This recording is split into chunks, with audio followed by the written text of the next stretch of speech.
Hello, listening friends, and welcome to this broadcast. नमस्कार श्रोता मित्रों और इस प्रसारण में आपका स्वागत है।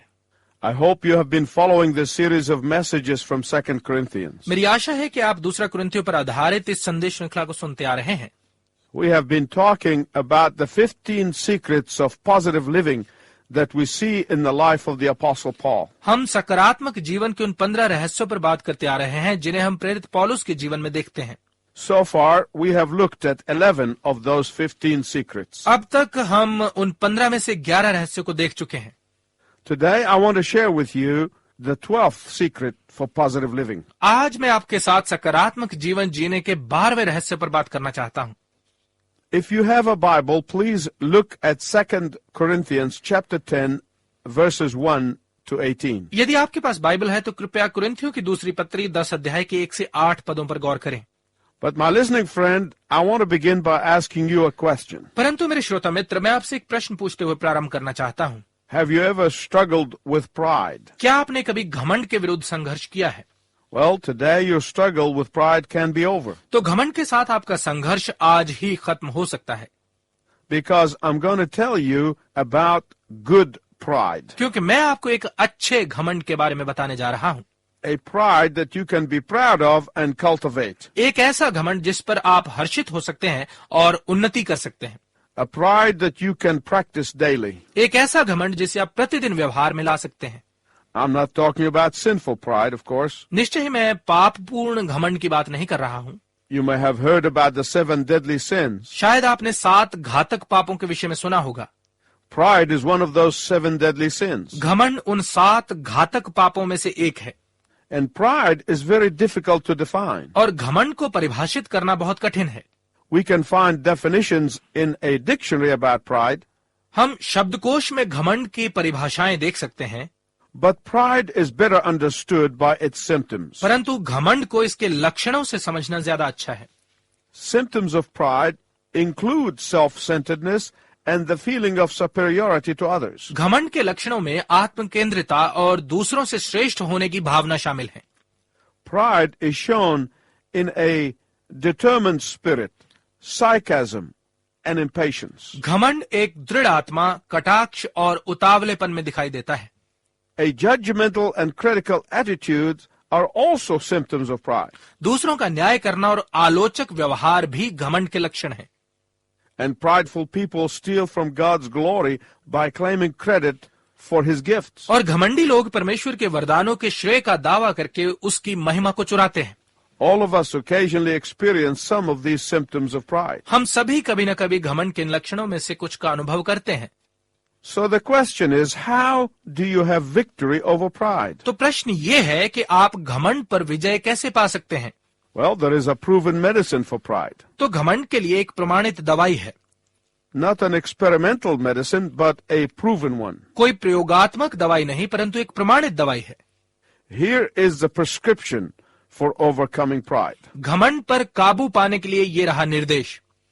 Express your complete dependence on God every day in all areas of your life. हर दिन अपने जीवन के हर क्षेत्र में परमेश्वर पर पूर्ण निर्भरता को व्यक्त कीजिए। And express your dependence on God both publicly and privately. और निजी और सार्वजनिक दोनों प्रकार से परमेश्वर पर अपनी निर्भरता को व्यक्त कीजिए। And today I want to tell you about good pride. और आज मैं आपको एक अच्छे घमंड के विषय में बताना चाहता हूं। Good pride is the 12th secrets in this series of 15 secrets of positive living. अच्छा घमंड सकारात्मक जीवन के 15 रहस्यों की संदेश श्रृंखला में 12वां रहस्य है। In 2 Corinthians chapter 10 verse 17 and 18, the apostle Paul says, "Let him who boasts boast in the Lord." कुरिन्थियों की दूसरी पत्री 10 अध्याय के 17 और 18 पद में प्रेरित पौलुस कहता है, जो घमंड करे वो प्रभु में घमंड करे। For it is not the one who commends himself who is approved, but the one whom the Lord commends. क्योंकि जो अपनी बढ़ाई करता है वो नहीं, परंतु जिसकी बढ़ाई प्रभु करता है वही ग्रहण किया जाता है। Good pride is boasting in the Lord. अच्छा घमंड प्रभु पर घमंड करना है। You can exhibit this kind of bragging without worry or guilt. इस प्रकार की बढ़ाई का प्रदर्शन आप बिना चिंता किए और दोष भावना के कर सकते हैं। This is the kind of pride that you can revel and delight in. ये ऐसा घमंड है जिसमें आप प्रसन्न और आनंदित हो सकते हैं। In those last two verses, Paul says that this kind of pride is acceptable. उन अंतिम 2 पदों में पौलुस कहता है कि इस प्रकार का घमंड ग्रहण योग्य है। Chapter 10 is about the characteristics of this good pride. 10 अध्याय इस अच्छे घमंड के गुणों के बारे में है। What are these characteristics of this type of pride? इस प्रकार के घमंड के ये गुण कौन से हैं? Number 1, number 1, good pride exhibits mercy, which we see in verses 1 through 6. अच्छा घमंड दया को प्रदर्शित करता है, जिसे हम 1 से 6 पदों में देखते हैं। Number 2, number 2, good pride encourages other people. अच्छा घमंड दूसरों को प्रोत्साहित करता है, And we see this in verses 7 to 11. और इसे हम 7 से 11 पदों में देखते हैं। Number 3, number 3, good pride is tenacious. अच्छा घमंड आग्रही होता है, And we see this in verses 12 to 18. और ये हम 12 से 18 पदों में देखते हैं। First, good pride exhibits mercy. सबसे पहले अच्छा घमंड दया को प्रदर्शित करता है।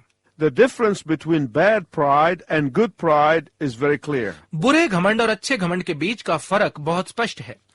Bad pride always seeks personal vengeance and wants to wound other people. बुरा घमंड हमेशा व्यक्तिगत प्रतिशोध की ताक में रहता है और दूसरे लोगों को घायल करना चाहता है। Bad pride says, show no mercy, defeat and destroy them. बुरा घमंड कहता है जरा भी दया ना दिखाओ, उन्हें पराजित करके नाश कर दो। But good pride says, be gentle, परंतु अच्छा घमंड कहता है कोमलता का व्यवहार करो, be patient, धैर्य रखो, be gracious. अनुग्रहकारी बनो। We'll look at verse 1 of chapter 10 of 2 Corinthians. हम कुरिन्थियों की दूसरी पत्री के 10 अध्याय के 1 पद को देखेंगे। In the meekness of Christ, I appeal to you. मैं मसीह की नम्रता में होकर तुम्हें समझाता हूँ। You know, my listening friends, most people confuse meekness with weakness. मेरे श्रोता मित्रों, आप जानते हैं कि अधिकतर लोग नम्रता को निर्बलता के साथ उलझा देते हैं, But in reality, the two are opposites. परंतु वास्तव में ये दोनों एक दूसरे के विपरीत हैं। Meekness means a restrained power. नम्रता का अर्थ है नियंत्रण में शक्ति। Meekness is when you are in a position of strength, but you choose not to use it against your opponent. नम्रता वो होती है कि आप ताकतवर स्थिति में हैं, परंतु आप इसे अपने विरोधी के विरुद्ध इस्तेमाल न करने का फैसला करते हैं। Some of you might be saying, but this is unrealistic. आप में से कुछ कह रहे होंगे, परंतु ये तो अवास्तविक है। This meekness can never work in the real world. ऐसी नम्रता वास्तविक दुनिया में कभी नहीं चल सकती। But this is not new thinking. परंतु ये कोई नई सोच नहीं है। In the New Testament times, Paul's opponents were confused too. नए नियम के समय में पौलुस के विरोधी भी उलझन में थे। They misinterpreted Paul's mercy and compassion for a lack of confidence. उन्होंने पौलुस की दया और करुणा का गलत अर्थ निकालकर इसे विश्वास की कमी बताया। They misinterpreted Paul's genuine humility as cowardice. उन्होंने पौलुस की सच्ची नम्रता का गलत अर्थ निकालकर इसे कायरता बताया। Here's something that the world will never understand. यहाँ कुछ ऐसा है जिसे संसार कभी नहीं समझ सकता। A person who is bold for the truth can be compassionate at the same time. ऐसा व्यक्ति जो सत्य बोलने में निर्भीक है, वो इसके साथ ही करुणामयी भी हो सकता है। Paul's critics took his boldness for the truth as arrogance and intolerance. पौलुस के आलोचकों ने सत्य के लिए उसकी निर्भीकता को अहंकार और असहनशीलता के रूप में लिया। But Paul was telling his critics that good pride in God made him bold for biblical truth and compassionate at the same time. परंतु पौलुस अपने आलोचकों से कह रहा था कि परमेश्वर में उसके अच्छे घमंड ने उसे एक ही समय पर बाइबल के सत्य में निर्भीक और करुणामयी बनाया है। They called Paul coward even though he was very courageous man. यद्यपि पौलुस बहुत ही साहसी व्यक्ति था, उन्होंने उसे कायर कहा। He faced angry mobs. उसने आक्रोशपूर्ण भीड़ का सामना किया। He confronted King Agrippa. उसने राजा अग्रिप्पा का सामना किया था। And yet his critics called this courageous man coward. और तो भी उसके आलोचकों ने इस साहसी व्यक्ति को कायर कहा। But their criticism did not bother the Apostle Paul. परंतु पौलुस उनकी आलोचना करने से परेशान नहीं था। Paul's only concern was that his friends would not believe these lies. पौलुस की एकमात्र चिंता यह थी कि उसके मित्र इन झूठी बातों पर विश्वास न करें। In 2 Corinthians chapter 10 verse 4, Paul said कुरिन्थियों की दूसरी पत्री 10 अध्याय के 4 पद में पौलुस कहता है that the weapons with which he fights are not weapons of the world. कि जिन शस्त्रों से वो लड़ता है वो शस्त्र इस संसार के शस्त्र नहीं है। Some of you might feel ineffective in telling others about Christ. आप में से कुछ दूसरों को मसीह के विषय में बताते हुए निष्प्रभाव महसूस करते होंगे।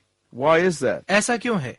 They are ineffective because they rely on their own clever techniques. वो निष्प्रभाव इसलिए हैं क्योंकि वो अपनी चतुर तकनीकों का सहारा लेते हैं।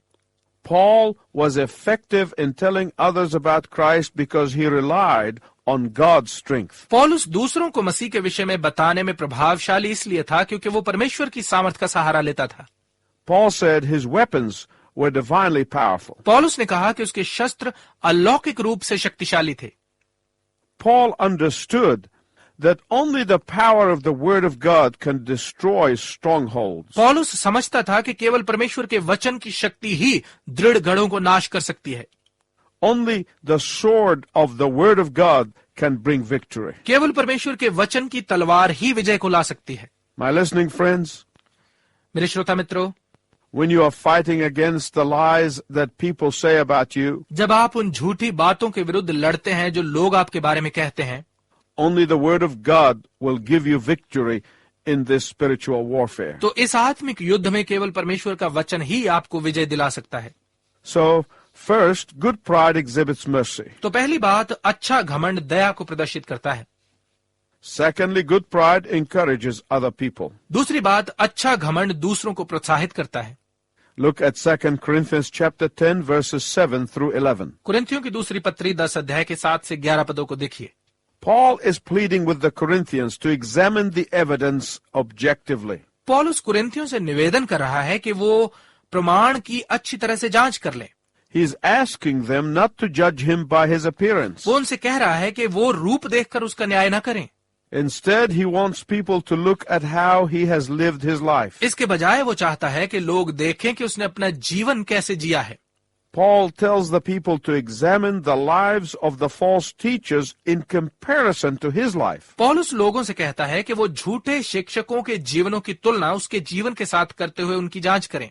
How do they measure up in the things that are truly important? उन बातों में वो किस स्तर पर हैं जो वास्तव में महत्वपूर्ण हैं। Do they impact people positively or negatively? क्या वो लोगों पर सकारात्मक प्रभाव डालते हैं या नकारात्मक? Do they edify other people or mislead them? क्या वे लोगों की उन्नति करते हैं या उन्हें गुमराह करते हैं? Do they strengthen other people or weaken them? क्या वो दूसरों को मजबूत बनाते हैं या उन्हें कमजोर करते हैं? Do they help others in their spiritual progress or hinder them? क्या वो दूसरों की आत्मिक उन्नति में उनकी मदद करते हैं या उनके लिए बाधा उत्पन्न करते हैं? These are the questions that are important when discerning a person's motives. किसी व्यक्ति के उद्देश्यों को समझते हुए ये प्रश्न बहुत ही महत्वपूर्ण है। Outward appearances do not matter. बाहरी रूप का कोई महत्व नहीं है। Charm and eloquence do not matter. मनोहरता और वाक्पटुता का कोई महत्व नहीं है। What matters is a consistent commitment to Christ. जिस बात का महत्व है वो है मसीह के प्रति निरंतर प्रतिबद्धता। Paul, of course, was the one who founded the church in Corinth. यकीनन पौलुस ही था जिसने कुरिन्थियों की कलीसिया की स्थापना की थी। Paul led these people to Christ. पौलुस ही इन लोगों को मसीह के पास लाया था। But then these false teachers arrived and acted like strong, decisive leaders. परंतु फिर ये झूठे शिक्षक आए और उन्होंने खुद को सामर्थी और दृढ़ अगुवे दिखाया। These false teachers claimed to know the truth. इन झूठे शिक्षकों ने सत्य को जानने का दावा किया। These false teachers said Paul was weak and indecisive. इन झूठे शिक्षकों ने कहा कि पौलुस कमजोर और अनिश्चित था। In 2 Corinthians chapter 10 verse 11, Paul said, कुरिन्थियों की दूसरी पत्री 10 अध्याय के 11 पद में पौलुस ने कहा, Let such a person consider this, that what we are in word by letters when absent, such persons we are also indeed when present. जो ऐसा कहता है वो ये समझ रखे कि जैसे पीठ पीछे पत्रियों में हमारे वचन है वैसे ही तुम्हारे सामने हमारे काम भी होंगे। Paul is telling them to look at the consistency in his life. पौलुस उन्हें उसके जीवन में निरंतरता पर गौर करने के लिए कह रहा है। Look at his commitment to Christ. मसीह के प्रति उसके समर्पण पर गौर करें। He's telling them to look at his lifestyle. वो कह रहा है कि वो उसकी जीवन शैली पर गौर करें। And Paul's life was the same when it was in private as it was in public. और पौलुस का जीवन जैसा सार्वजनिक रूप में था वैसा ही निजी रूप में भी था। His words matched his actions. उसके शब्द उसके कार्यों के साथ मेल खाते थे। Paul was showing the good type of pride because he was bragging about the Lord's strength, not his own. पौलुस अच्छे घमंड को दिखा रहा था क्योंकि वो अपनी नहीं परंतु प्रभु की सामर्थ्य पर अभिमान कर रहा था। So good pride exhibits mercy and encourages other people. तो अच्छा घमंड दया को प्रदर्शित करता है और दूसरों को प्रोत्साहित करता है। Thirdly, we see that good pride is persistent and tenacious. तीसरी बात हम देखते हैं कि अच्छा घमंड स्थायी और आग्रही होता है। The core meaning of the word humility is not being weak, नम्रता शब्द का मूल अर्थ निर्बल होना नहीं है, but it means a genuine conviction of one's unworthiness of the grace of God. परंतु इसका अर्थ है परमेश्वर के अनुग्रह के सामने किसी व्यक्ति का अपनी अयोग्यता पर सच्चाई के साथ कायल होना। Jesus said in Matthew chapter 5 verse 3, मत्ती रचित सुसमाचार 5 अध्याय के 3 पद में यीशु ने कहा, that truly humble people are those who can say, without the grace of God, I am spiritually empty. कि वास्तव में नम्र लोग वो हैं जो ये कह सकते हैं, परमेश्वर के अनुग्रह के बिना मैं आत्मिक रूप से खाली हूं। Humble people give God recognition for every good thing in their lives. नम्र लोग अपने जीवन में हर अच्छी बात का श्रेय परमेश्वर को देते हैं। Humble people obey God regardless of the cost. नम्र लोग कीमत की परवाह किए बिना परमेश्वर का आज्ञा पालन करते हैं। Paul had one of the greatest impacts on the Church of Jesus Christ. पौलुस का यीशु मसीह की कलीसिया पर एक सबसे महान प्रभाव था, And yet he calls himself a clay pot, और फिर भी वो अपने आप को मिट्टी का बर्तन कहता है, a wretched man, एक घृणा योग्य मनुष्य and a sinner. और एक पापी। Paul called himself the very least of the saints and apostles. पौलुस ने अपने आप को प्रेरितों और संतों में सबसे तुच्छ कहा। Contrast Paul's humility with the arrogance of the false teachers, then you will understand what Paul is trying to tell us about this good type of pride. पौलुस की नम्रता की तुलना झूठे शिक्षकों के अभिमान के साथ कीजिए, तब आप समझेंगे कि पौलुस इस अच्छे घमंड के बारे में हमें क्या बताने का प्रयत्न कर रहा है। Humility does not mean to surrender to the enemies of Christ. नम्रता का अर्थ मसीह के शत्रुओं के सामने समर्पण करना नहीं है। Humility does not mean to give up the fight for the truth. नम्रता का अर्थ सत्य के लिए लड़ना छोड़ देना नहीं है। Humility does not mean to let false teachers trample all over us. नम्रता का अर्थ झूठे शिक्षकों को हमें रौंदने की अनुमति देना नहीं है। On the contrary, इसके विपरीत humility and good pride will compel us to be uncompromising in the truth. नम्रता और अच्छा घमंड हमें बाध्य करता है कि हम सत्य में समझौता न करने वाले बने। Humility will make us boastful in the truth and in who Jesus is. नम्रता हमें सत्य में और जो यीशु है उसमें अभिमान करना सिखाती है। Humility will make us boastful in our weakness and God's strength. नम्रता हमें हमारी निर्बलता और परमेश्वर की सामर्थ्य में अभिमानी बनाती है।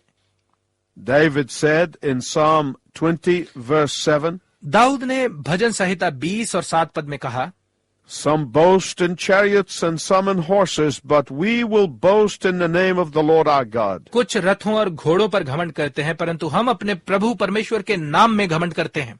David also said in Psalm 34 verse 2, Dawood ने भजन 34 अध्याय के 2 पद में ये भी कहा, my soul will make its boast in the Lord, the humble will hear it and rejoice. मेरा प्राण प्रभु में घमंड करेगा, नम्र लोग इसे सुनेंगे और आनंदित होंगे। What Paul has been saying in 2 Corinthians chapter 10 is this. कुरिन्थियों की दूसरी पत्री 10 अध्याय में पौलुस जो कहता आ रहा है वो ये है, Paul had pride, but his pride was in the Lord Jesus. पौलुस में घमंड था लेकिन उसका घमंड प्रभु यीशु में था। His pride was in the Lord Jesus who loved him उसका घमंड प्रभु यीशु में था जिसने उससे प्रेम किया था and redeemed him और उसे छुड़ाया था and died for him और उसके लिए अपनी जान दी थी and rose from the grave for him. और उसके लिए कब्र में से जी उठा था।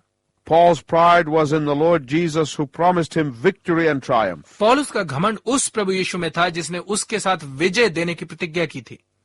Paul's pride was in the Lord Jesus who is our strength and our fortress. पौलुस का घमंड प्रभु यीशु पर था जो हमारी सामर्थ और दृढ़ गढ़ है। My listening friend, please listen carefully as we conclude. मेरे श्रोता मित्र, समाप्त करते हुए कृपया ध्यानपूर्वक सुने। There may be someone who's listening today who says that they cannot boast in the Lord. आज शायद कोई ऐसा व्यक्ति हमें सुन रहा हो जो कहता है कि वो प्रभु पर घमंड नहीं कर सकते। Some may say that they are angry with God because he did not answer their prayer. आप शायद कहें कि वो परमेश्वर के साथ इसलिए क्रोधित हैं क्योंकि उसने उनकी प्रार्थना का उत्तर नहीं दिया। My listening friends, listen very carefully. मेरे श्रोता मित्र बहुत ध्यानपूर्वक सुने। That means that you have never understood what it means to be under the lordship of Jesus Christ. इसका अर्थ है कि आप कभी ये नहीं समझे कि यीशु मसीह की प्रभुता के अधीन रहना क्या होता है। If you have never experienced the sweetness of his lordship over your life, you can begin today. यदि आपने कभी अपने जीवन पर उसकी प्रभुता की मिठास का अनुभव नहीं किया है तो आप आज ही प्रारंभ कर सकते हैं। Some people mistakenly think that they can only go to God when they need a miracle. कुछ लोग गलती से ये सोचते हैं कि वो परमेश्वर के पास तभी जा सकते हैं जब उन्हें चमत्कार की जरूरत हो।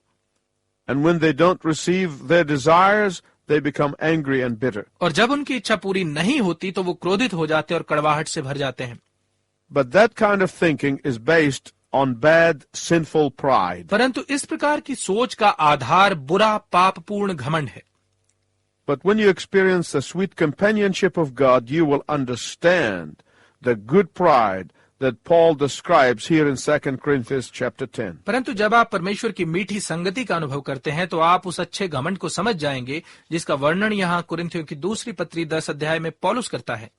And I look forward to you joining us next time when we look at secret number 13. और मुझे प्रतीक्षा रहेगी कि आप अगली बार भी हमारे साथ सम्मिलित हों जब हम रहस्य नंबर 13 को देखेंगे। Until next time, I wish you God's richest blessing. अगली बार तक मैं आपके लिए परमेश्वर की उत्तम आशीष की कामना करता हूँ।